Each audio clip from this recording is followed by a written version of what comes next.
Bonjour à toutes et à tous, bienvenue dans Les Gardiens du quotidien, votre rendez-vous d'actualité consacré aux faits divers en France. À Paris, un événement inattendu s'est produit lundi 22 septembre au petit matin. Un homme sans abri a volé un bus noctilien à la gare Montparnasse. Profitant de la pause du conducteur qui avait laissé les clés sur le contact, il s'est emparé du véhicule.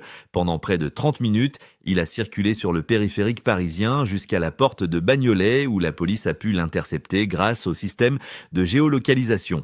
Heureusement, aucun blessé n'est à déplorer. Cet incident relance toutefois le débat sur la sécurité des transports en commun. Les syndicats réclament désormais des dispositifs anti-démarrage plus stricts afin d'éviter qu'un tel scénario ne se reproduise.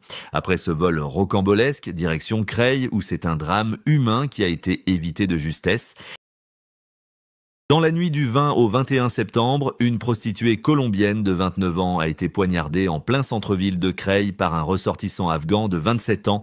La victime, grièvement blessée à la carotide et au flanc, a perdu beaucoup de sang avant d'être secourue par un commerçant et par la BAC, qui est intervenu rapidement. L'agresseur, armé d'un couteau, a été maîtrisé et placé en garde à vue.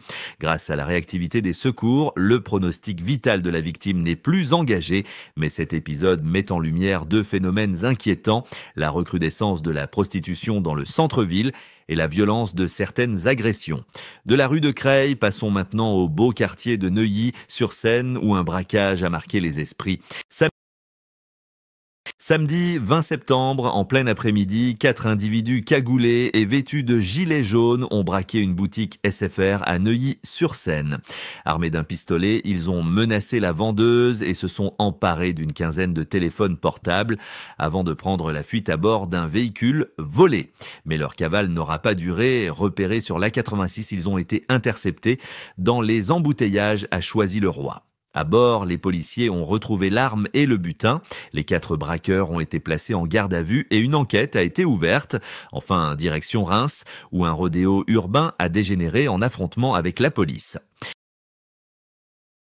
Vendredi soir, sur le parking d'une zone commerciale de Reims, près d'une centaine de personnes se sont rassemblées pour des courses illégales.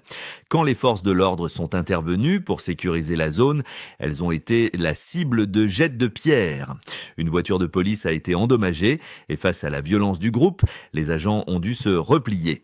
Ces rodéos urbains, en plus d'être interdits, représentent un danger majeur pour les participants, les spectateurs et les riverains. Ces 4 faits divers, aussi différents soient-ils, posent la même question: comment renforcer la sécurité dans nos villes, protéger les habitants et soutenir les forces de l'ordre face à des situations imprévisibles?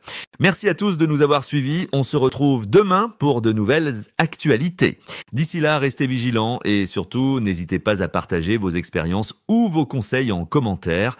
Votre témoignage peut aider d'autres personnes à éviter le pire. Abonnez-vous à la chaîne et rejoignez la communauté des Gardiens du quotidien pour ne rien manquer des prochaines alertes, faits divers et conseils de sécurité. Parce que prévenir, c'est déjà agir.